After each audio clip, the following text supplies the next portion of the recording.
going on, everybody? It's your boy, Sechuayo, a.k.a. Coach Bird, and I'm the host of the BYRDCAGE Show.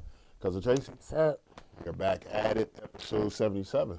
Yes. We are rocking and rolling with these things. So today, I'm just going to start off. We got sports and fitness instructor, performance coach. You know what I'm saying? Mental health advocate. Has his own business. Motivational speaker. Played a little professional football. Man, the list goes on and on. You know what I'm saying? And today we have on the couch my man LLOYD MORRISON, a.k.a. Coach Big L. What it do? And welcome. Just say what's up real quick to the people. What's up, people? How you doing? Coach Big L here.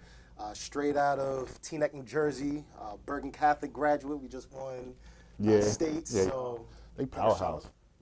Yeah, what you call They always yeah. like top 5 in the country type Leroy situation.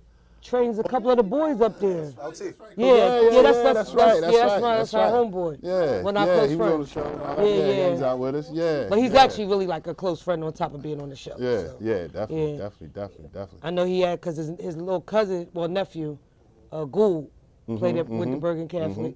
And then now he had the big boy that went to plays baseball or something. Ole Miss, yeah. Did he come out of Bergen? Yeah, he did. Yeah. I've got Tyrone Malone. Yes, that's Yes. it. Yeah. Now he got the kid this year. Sadir. Yeah. That's it. So Leroy up Bergen Catholic doing this thing, and he also doing this thing in Camden. So we'll take shout what out we to can take. Leroy. Defensive tackle. Yeah. Yep. Shout out to Coach. But continue, you know what I'm saying? So after Bergen, you went? So after Bergen, I was awarded a Division I scholarship at Fordham University. And after Fordham, I had a brief run-in with the Tampa Bay Bucks and the New York Jets. And I was in camp with them around 2013. Okay. Once I saw that wasn't going to happen, my agent hit me up and said, well, arena's around the corner. Would you like to do arena football? I said, sure. So I flew out to Chicago for the Chicago Rush. Met a lot of guys who played in the NFL, CFL, whatnot. Was in Chicago for about a month. Came back home, did some more training. And then from there, the Colorado Ice wanted to sign me, the IFL team. Okay. From Colorado, I got a call actually by an expansion team of an AFL team, Arena Football League team, the Portland Thunder. Okay. So they're a little bit higher up than the IFL. Gotcha. Decided, you know what, I'm going to play for the Portland Thunder. So I traveled all the way to Portland, Oregon. Played there for a little bit. Left Portland, came to Philly, then went back to actually Tri-Cities, Washington. Okay. And then that's kind of when I just started going different states and playing for the next, 5-6 years of my life. Okay. And as I saw that the NFL wasn't really giving me another shot, I said, well, what's next? And that's when I kind of began, not even training, I became a sales advisor at 24 Hour Fitness. And I saw these trainers on the floor, and I was like, I could do a better job than them. And I got my certification, one of my certifications, and as you say, the rest is history. That's when the ball started rolling, and the next thing I started training people. That's what's up. Let's talk a little bit about you and the work, and just let them know the work that you have to put in high school as an athlete to put yourself in position to be offered a D1 scholarship, because like these kids now, this new generation think, I go out here play a little ball, the scholarship is going to come rolling in. You know what I'm saying? Plus, they forget about the grade part of the whole thing. Like, yes, you're nice on the field, on the court, on the diamond, whatever it might be, but you got a 1.4. You know what I'm saying? So let's just talk a little about that hard work that it took in high school just to put yourself in position to be, able to accept a D1 scholarship. I mean, before even high school, I could start off, I wouldn't even made it to Bergen Catholic if my father didn't even hold me back for a year. Okay. I know a lot of kids are repeating 8th grade. This is something I did. And I was on a verge to, I was a BC student, really not making that much with grades. Then all of a sudden, take a year, go to Bergen, saw the camaraderie, saw the how everybody was competing with grades. Next thing you know, I become National Honors Society and Dean's List and all this. Then as I was like training and going to school, I was playing basketball, wrestling, football, all this other stuff, and I was like, yeah, I'm gonna go to a big Division I school. Okay. You know, I'm getting letters from Right.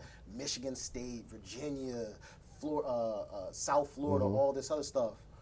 And I'm thinking I'm gonna go, you know, big, Right, like right, USC, right. Alabama. Right, You know, right, I'm gotcha. scoring touchdowns, Right. you know, leading my team in Right, tackles, all right. this.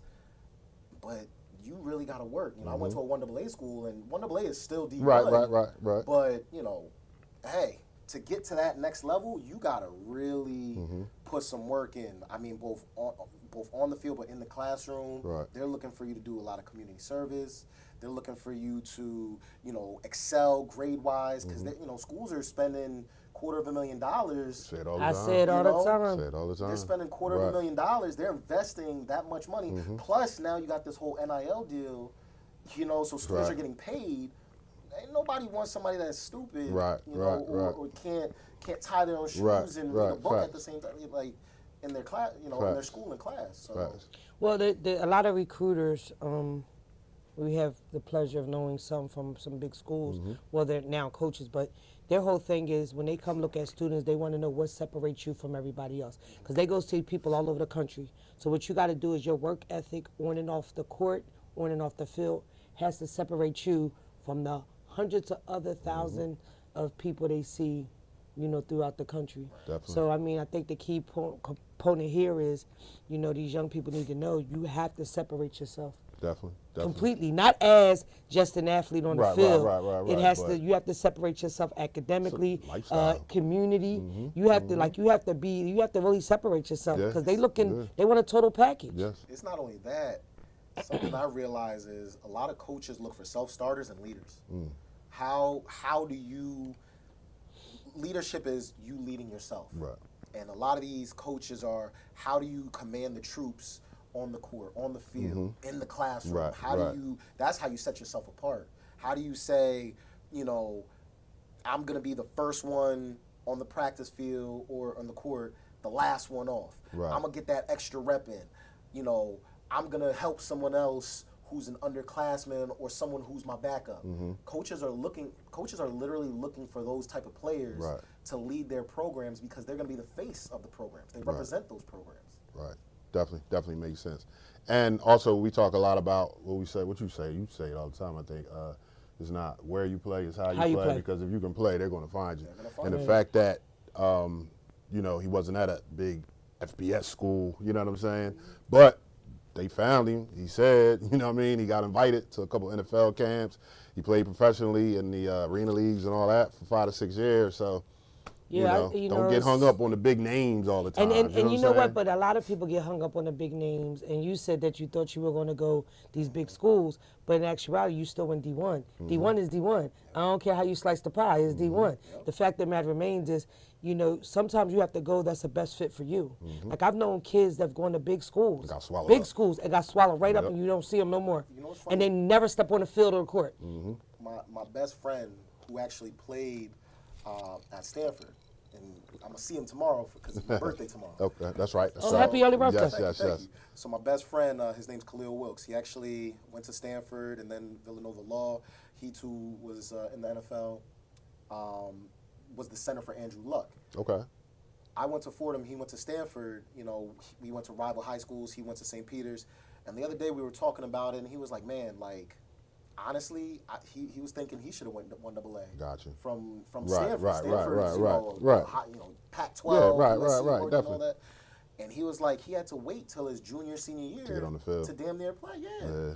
And it's like I started as a true freshman. Okay. Right. Right. And it's like you said, you know, you get caught up on these big name programs and where you're going to play. And a lot of times, a lot of coaches are buying into the hype of someone's size. You know, right. I'm 6'1.5", 6'2". They're going to look at a guy who's 6'5", 6'6". Right. I may be able to bend better, but this guy because he's Just he's big, right? The eye test type situation. So they're gonna take people for size, different statures. Maybe you know you go to a school that's a smaller school versus I remember a couple years ago I was coaching at Bergen Catholic, and one of the recruits from Clemson said, "Yeah, we only recruit the North A, you know, Okay, not right, the Bergens, right, Boscos, and all that, Joes." right. It's like, dude, you're not even giving kids Right. chances that are elsewhere. Right, So right. you know, that's the thing. Yeah, that's tough. But you know, funny, the statistic. I remember this was a couple years ago. It could have changed now, but the statistic of guys in the NFL who are still in the NFL, I want to say 61% from 1AA, D2, and D3 versus That's D1. it. Yeah, nah. The statistic I of can see guys that. who are in the can NFL see who have that. longer careers, or and I'll even add this: mid-major conferences, Right, not right, not the even, big, not not the like, big, like right. the SECs, The SECs and all that, ACCs. right. Because what happens is kind of like that quote: they got that dog in them. Right. You know, you got a lot of. I remember playing against a lot of guys. To this day, I got some friends. One of my good friends, Demario Davis. He's the middle linebacker of the New Orleans Saints. Right. He New Mexico State or something like that. Right. I remember, or not New Mexico, Arkansas, I believe. This guy just was hungry every day, working, busting his butt, doing everything he can. A lot of guys are just like that. Yeah, nah. Because they, you know, they're third, fourth, fifth round, Right. sixth. They got something to prove. They got something to prove. You know, versus these guys that you know, think they got it just because I Exactly. went to Alabama. but most I'm of the good. people that are in those positions where they're big guys on big programs, they've always been a big thing. They were a big thing in Pop Warner. They were a big thing in high school. They were a big thing. You understand what I'm saying? So they don't know how to not be a big thing and how to be Handle it. humble. Right. So what they do is they automatically assume I'm next I'm up. good, yeah. but until you get punched in the mouth, Right. then it's something, You you know, got right. something I'm different. not, but they already. I've never been punched always in the mouth assume- before. That's why you got so many guys, basketball and football. They say that were busts. Yo, we thought he was going to be. He was a bust because now you coming on the field with a bunch of big things. Right. Well, they stop working. Right, they stop working. Versus the Right, guys that right, stay 'cause in the they think lab. they got it. Right, yeah. Doing what they Nah, got to do, definitely. watching film. I remember, you know, I'm not going to lie. When I was at Fordham, my freshman, I started. Sophomore, I got a little cocky complacent. Okay. Junior year, I actually wound up getting suspended. Got in trouble, got into some altercation, meeting with the wrong people. Took an entire year off away from school. Okay. Next thing you know, I just trained, worked at Best Buy, went to FDU, didn't party, didn't chill with nobody, went to church, got rebaptized, just stayed focused. Okay. My senior year wasn't even looked at until my first game. Next thing you know, I'm first team All-American, first team academic. Right. I had to take 8 classes when normally you're taking 5 Right, classes. yeah. I was this close to getting straight A's. This close. I missed 1 class by a B+. Taking 8. You hear that? But falling on your ass to change your change it change you quick. A little suspension or you can't come here, or change how you look. Right. And that's my thing. You shouldn't. big. My thing is the reason why we do this podcast. Young people that do watch us is so you don't have to fall on your ass. We bring a bunch of people on here that was athletes, D1 athletes, all of that shit that done fell on their ass and had to figure out what was the next plan, right? Including Coach Bird. Fell smack on his ass. You know what I mean? Yes, indeedy. Yes, indeedy. I fell on my ass, but I kind of crawled on my knees a little bit. Not me. I straight down. Bah. Oh, well, I'll get down here. I was Where do just I go? We're not going there. You know what I mean? But my thing is, true, you know, all true. jokes Keep it aside, we real. do this Yeah, type of stuff so you guys Facts. can understand. We're trying to give you the knowledge and the tools to put in your toolbox so you can have to navigate through life, to navigate through this athletic world, to navigate, you know, just period. And that's my thing. I tell young people all the time, it's not about not going through stuff. The test is how do you respond to the stuff you go through. That's what character is about. Yep. How you respond to the stuff you go through. How You you know, and respond. it's funny. I'm gonna go off topic real quick. So I had a quick meeting with the little girls for basketball, and I told them, I said, listen, this is going. I appear mean to everyone, but the girls that I've coached, most of the girls I've coached, we're still in constant communication. They love me to death. I'm second mom, right? But my thing is, I said it's going to seem hard at first, right? Because I have to install discipline. I have to install structure so y'all can understand, you know what I mean, what this is about. Because this is going to be a tool for you to learn some life lessons. We're going to have fun, but athletics is a tool for you to learn some life lessons, right? You know what I mean? So you got to install. It's going to seem hard at first, but once we get over the rough stuff, then the fun happens. You know what I mean? And that's my thing with these kids. We just want to give them tools so they can understand that it's about building character, right? You know what's funny? Because again, I came up with a concept, and anytime I'm training someone, like anytime I'm training a large group, there's a quote that I came up with, and it's a mantra. Okay. And I always say, someone's got to do it, and they got to shout out, might as well be me.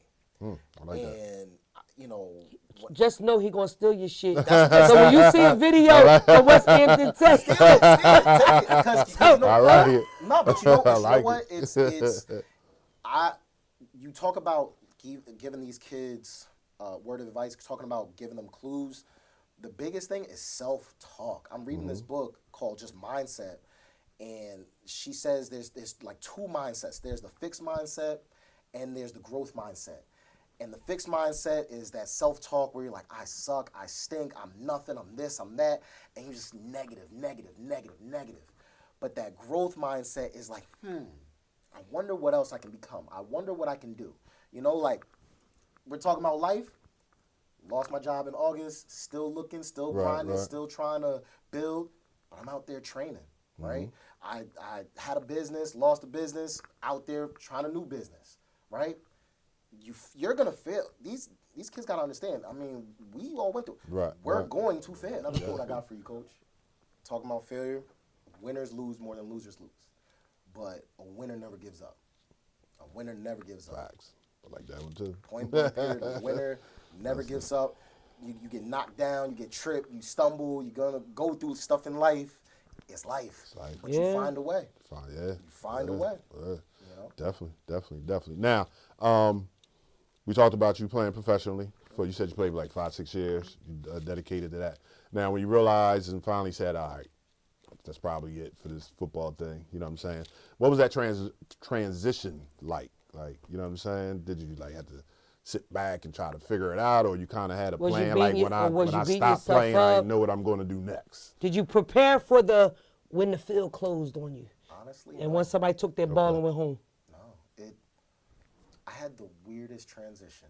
I was playing with this arena team out in Lehigh Valley called the Lehigh Valley Steelhawks. Okay. And I was working, so I was playing with them. I was coaching at Bergen Catholic. I was running my own training business, and I was a sales advisor at 24 Hour Fitness. Okay. So I'm doing all this stuff. You know, I'm living in Teaneck, driving 2.5 hours, 6 o'clock to make it to an 8 o'clock, 8:30 practice in Lehigh Valley. Right. Practice is done at 10, 11 o'clock, then turn around, get back home around 1 o'clock. Right. And then start again the next day. And, just looking at the situation, I was like, man, like, arena, you're only making, $300, $400, $500. You're not making right. When it's that lower level arena. Right. And it's like, you know what? Just if the NFL's not calling, it's time to start packing up. I know some guys that, kept trying and kept playing, and now they're playing in the XFL, but just the love of the game. Like, I like the game, I respect the game, but when you start to lose the love of the game, that's what started happening. So I was like, and I started asking myself, what's my next step? And I honestly stumbled into this training world. Okay. Like I said, I graduated college with a degree in entrepreneurship, and I was like, well, I always wanted to start my own business, but I didn't know what I wanted to do. Gotcha. And I actually fell in with that and the fact that I love training kids and young adults. Okay. The adults are my second-tier clients, but something about looking into a child's eyes or a teenager's eyes or, a young adult's eyes and seeing that you inside them, you're both coaches, so and just looking at them being like, yo, like, I want to help you. You may not listen. I may gotta like shake you a little bit. But something that another coach that I learned a long time ago, he said the name coach, and where I rock my coach shirt. That's it. He says coach means something that takes someone or something from one place to another. And when he said that, I was like, man, I like that. Like, coach to me is like a doctor, a lawyer. It's when someone calls you coach, like you know, like that's like sensei. Right. You know, Even my students who I don't coach call me coach. Yeah, you know what I'm saying? They don't call you Mister. Right. It's Coach Bird. Coach Bird. So it's like I said, it's a dear entitlement everywhere I go. I'm about to be 33 tomorrow, and it's like, dang, you know, you got kids. Like I still feel like a kid. Right. You got these 15 to now they're 20. Right. They're exactly. calling you coach, and it's like, damn. Yeah, because you about to be the old head, bro. I'm just want to help. You know, it's my job to prepare you. But see, if I get a beard like his with the gray, the silk, you know, it wasn't gray a couple years ago. It was the next day we know we woke up. Yeah. And this is it. That's what's up. Now, what was the business that you started? So the business that I started, the first business was actually the new business that I'm now creating is called CBL Ventures, Coach Big L Ventures. Okay. That's the speaking business. Okay. The lit performance is that was your training. Right. The training, the speed training, the strength training. You know, teaching kids how to run, jump, control, move their body, sports performance. But this new venture now that I'm going down, CBL Ventures, is a little bit of that combined. Okay. Where instead of, I still train people one-on-one or small group training, but the main focus is to get larger teams, groups, and train them. One, it's more economically sound, and two, you hit more people. You're able to influence and impact more people. And I truly believe in this world, to be successful, not only do you have to learn how to be a leader, but you have to learn how to be a teammate. You know, anything great or grand involves a team. You know, anything of importance involves another person. You know, no great woman or man was able to do anything by themselves. They always needed someone else and a group of people. Even if their name is like the title name, they always needed people. I agree. So, you know, a lot of these young athletes need to learn how to work together in a team to truly be successful, and that's kind of my whole message to them is how to, you know, capture the moment, realize the moment, be involved with your teammates, communicate with your teammates. Sometimes I see a lot of teammates arguing and bickering. It's like, dude, like, cut that out. We don't need that. You know, it's how do we empower one another? Gotcha. How do we build one another? You know, how do we motivate one another? When my brother or sister's down, how do we pick one another up? So that's something that I'm trying to, you know, I'm 33, still at that age where some of these 15 to 25-year-olds can relate to me, but also old enough where it's like, okay, you know, I live some, so it's like trying to show them like, this is what I'm learning from my predecessors, how they're doing it, you know, now take what I'm doing, do it better, so by the time you're my age, you're 20 times better than me. And that's kind of what, you know, I'm trying to teach these kids. That's what's up. That's good. That's good now, thing. With the motivational speaking, do you do different like schools, corporations? So just kind of starting out. It's starting out. So far, it's just it's smaller base. I've done it with, like I said, when I've done groups, trainings. Something that was really cool. What was this, like 3 or 4 years ago? I did the Rivals Combine camp. I had like 5,000 kids in one day, and it was like one group after another. Had a couple of young ladies doing the Rivals camp. That was really cool. And just trying to impact these kids, show them that like you got to finish through the line, do this, but also after every drill, like once the drills or the session was done, you know, break a quick, you know, 1 to 3 minute, whether it's a story or, you know, quick quote. I mean, I study and research a lot of quotes. You know, I have a plethora of quotes in my book, in my cell phone that that I've been for years just documenting, the stories that I just read, things that just try to keep my mind fresh, and then, you know, learning from other people. You know, I have my mentor, Marcus Ogden, who's actually the younger brother of Hall of Famer Jonathan Ogden. You know, and he's been teaching me some stuff. He's a public speaker, motivational speaker, corporate speaker, so he's been teaching me some stuff. So just trying to start out into the game. You know, right now I'm focusing on kids, youth groups, schools, but as I progress and get better and get stronger, that's when I want to start moving into business, sales. You know, I worked for Xerox before I got, you know, laid off, but that's sales. corporate is really where the money is. Gotcha. That's where you start making the money bucks. Gotcha. But for now, I want to focus on the kids. Gotcha. Because I know following your page, and we'll make sure everybody knows. We'll let you tell them where they can reach out to you and all that. But your morning massage. What it do, people? This is Coach Big L giving you a quick massage. And the message is this: happiness is not something you postpone for the future. You set it up now for the present. I repeat, happiness is not something you postpone for the future. You set it up now for the present. Continue trying your best to be happy, living a stress-free life, living a life of abundance, and living a life of peace. I pray this for you, and I hope you have a wonderful and blessed day. Deuces. As you call it, you know what I'm saying? And they're good, you know what I'm saying? You got to make sure you follow. Oh, absolutely. Every morning.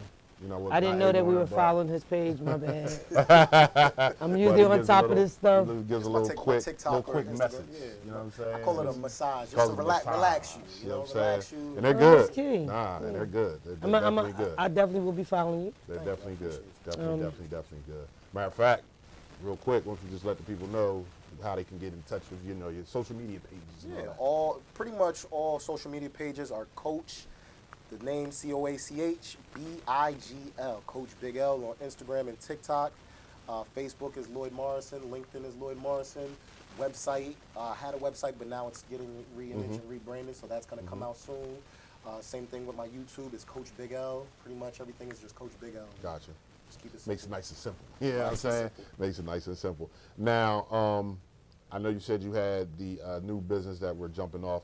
Is that Lit Performance going to be like under that umbrella, or you're just going to just train under that umbrella? Like, you know what I'm saying? Lit Performance is going to be kind of like the conglomerate. Okay. That's going to be it's Lit Performance stands for Lloyd's Intensive Training Performance. But Lit Performance is just kind of the title name. Right. But CBL Ventures is that's going to be the Gotcha. the vocal. Gotcha. That's what's up. We got a nice little motivational speaker over here. She does engagements, you know what I'm saying? She does a great job. Every time I turn around, she's like, oh, well, I gotta go speak here, or I gotta go speak there, you know what I'm saying? Yeah, but you know, my thing is I need to take it serious because I be watching the hip hop. E.T. the hip hop preacher? Yeah. He started out making like nothing. And now I know a college that paid him 150 grand to come in. Did you read his book? Yeah. UOU? No, I ain't read the book. Good. Yeah, not only that, on Instagram, I remember, so a while back. Yeah, I follow him on Instagram. I follow him on Instagram, but you know, my thing is, no disrespect, sir. He yells a lot. That's his passion. I get it, but I don't like somebody like I got this whole calm persona. Like I just kind of. That's why I say massage. Massage. Because massage. Listen, I'm like I said, I'm 6'2", 300 plus pounds, black man. Right. I can't be yelling. Right. I can't be yelling. So I gotta because as soon as you yell, they like, why are you aggressive? Yes, I'm learning. I'm learning to be even tone, a little calm. And you said he hit you up? So I actually reached out to him on Instagram, and I said, I just hit him up and said, hey, Coach, what I said? I was like, hey, Coach, one day I'm gonna earn a right to be at a seat at your table. Okay. And he messaged me back with a voice recording, said, all right, we'll be waiting. Oh, I was like, man. that's what's up. That's what's up. My thing is because my initial target group was athletes, right? Male athletes in our community in Camden, because we're an athletically charged community, and it's a lot of pressure on them guys. Right. Like case in point, our football team had a stellar season. Super season. Loss. It's hard to go from up here to down here, and everybody thinking that they're adjusting. Mm-hmm. I got a conversation that said everybody's not adjusting, but then I had a teacher tell me, everybody's fine. Mm-hmm. Everybody's fine. But then I hear there's some other things going on, because now the ball done stopped. What's my next move, right?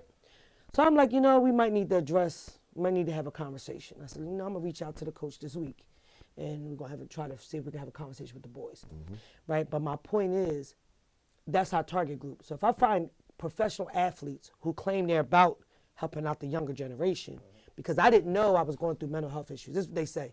I didn't know when I was aggressive in college, when I was beating up my girlfriend, I didn't know, because that's usually what it is, right? Because that's what it comes out as. So I'm like, yo, they got this thing. Let me see if they'll come and talk to the kids. Yeah, we can't afford to pay you. We may not be able to afford to pay you. But it's a platform for young black men and Latino men, young black and brown men. So if this is what you say you preaching, little 30 minutes ain't gonna hurt you. You know what I mean? Especially if you in this area. Right, true.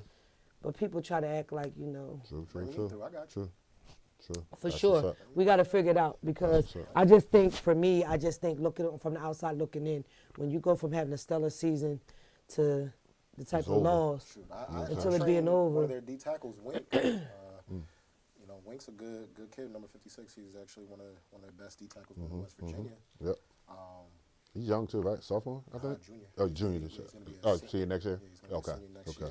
Okay. And just looking at their program, they have a good chance to run back the table. Oh yeah, most definitely. Next year, but most definitely. something like that, like you said. Yeah, that needs to be addressed. You does- know what I'm it saying? does That hit needs to- you. yeah, right, you got to address it, You because gotta in address my it. eyes, I went from being here Yeah. to getting what they say, punched in the breadbasket. Now I'm down here, because that's why it was a gut shot. You know. Yeah, What no, you definitely. tell- what But you tell they're yourself. still kids, Yeah, that's a and thing. we're not even taking that into consideration. Right there. Some of them 16, are low 17, end. whatever, They you know what I'm 17, saying? low end seniors. Yeah. And what I mean by low end senior is when you're 17, about to go to college. You know what I'm saying? Definitely. So- Before we wrap this up, what makes you, want to make sure that you focus on mental health? You know what I'm saying? Like,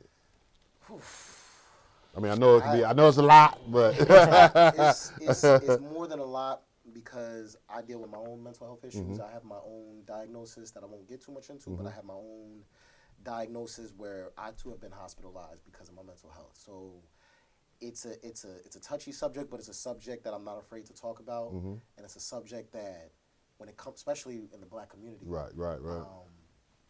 I really want to be an advocate for, because, I want to make sure that we as people, we take care of ourselves. We look out for ourselves. We're seeking help. We're talking to one another. We're not, I put myself in a lot of bad situations. Right, okay. Growing up. Right. And I've gotten out of stuff, Right. but it's to affect your mental health. It destroys you.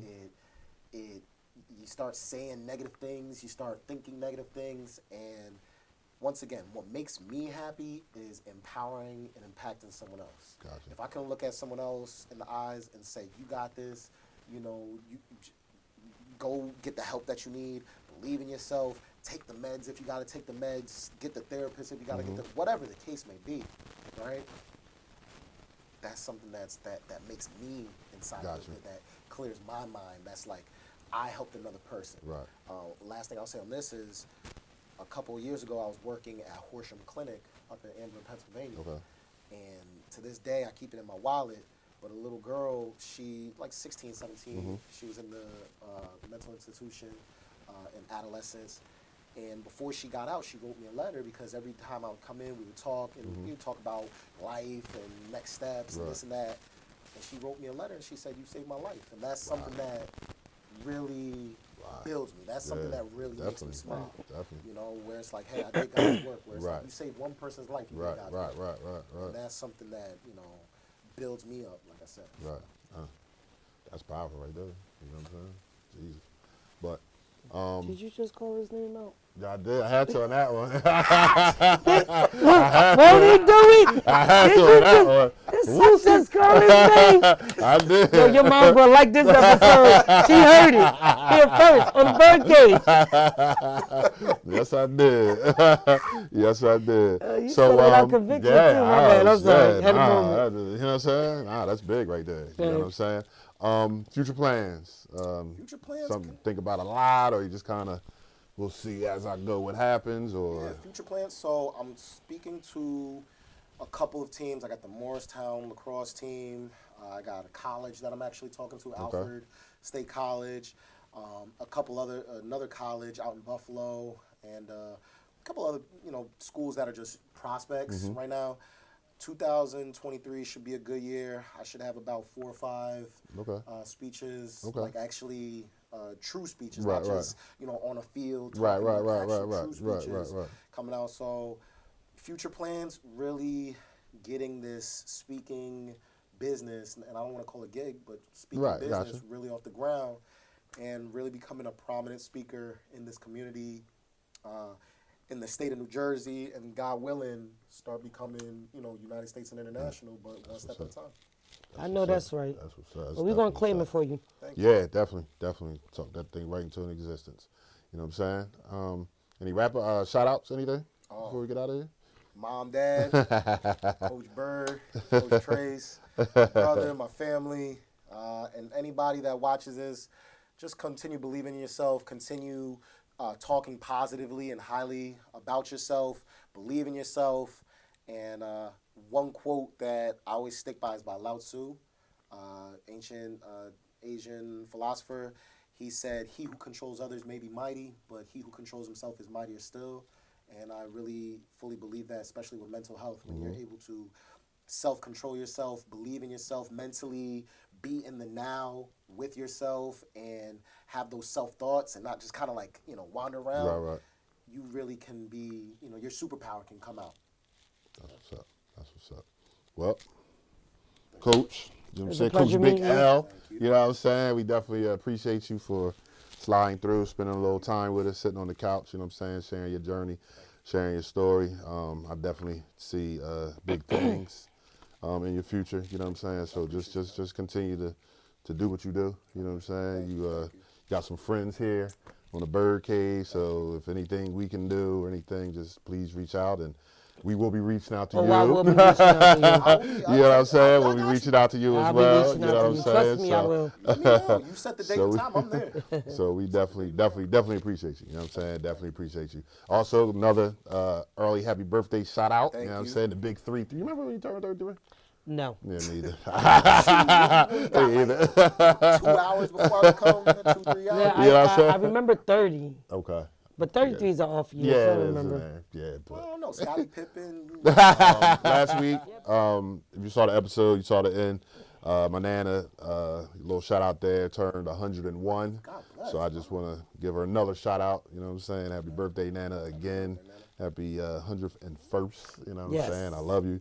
You know what I'm saying? Cousin Tracy, there is no BYRDCAGE show without you. I'm going to say it until I can't say it no more. You know what I'm saying? I appreciate you know, I love you, cuz, and appreciate you, you know what I'm saying, spending your time with cuz over here and making this thing work, making this thing roll. But to be honest with you, I appreciate it. I would not have been doing this if Such didn't actually pull my leg. I talked about doing a podcast, but for those that intimately know me, people think like I like to talk and all of that, but those that really know me, I'm really not as outspoken as y'all think. That's true. Believe me, I'm not what y'all think I am, and this right here was a lot for me to get adjusted to. I'm thankful, but I'm truly thankful. Thank you for coming through. I'm definitely, if I say I'm going to call you, I'm going to call. Because it takes a village to take care of these kids. Definitely. And speaking of this, I just need to say this to our young athletes out here. I need you guys to continue to dream big. I need you guys to know that just because the road that you're traveling on may have took a turn, that don't mean it's not going to straighten itself out. Life is about learning how to navigate through situations. Things aren't always going to be what you think they should be, but they're going to be what they are. And everything happens for a reason, and just know you got to continue to push forward. You got to continue to focus, and I need you guys to always dream big. Yes, definitely. Once again, like, comment, subscribe, you know what I'm saying? So you can get the notifications when the new episodes air, and you can go back and catch up if you have to. You know what I'm saying? We appreciate each and every one of you, you know what I'm saying? Because without you, we just be up here talking to ourselves. That part. You know what I'm saying? So thank you, you know what I'm saying? On that note, episode 77, you know what I'm saying, in the books, you know what I'm saying? Once again, my man, Coach Big L, you know what I'm saying, was in the building. Thank you again. Hey, on that note, I'm Such a a.k.a. Coach Bird. I'm the host of the BYRDCAGE Show, and we'll talk to you soon. It was a stone groove, my man.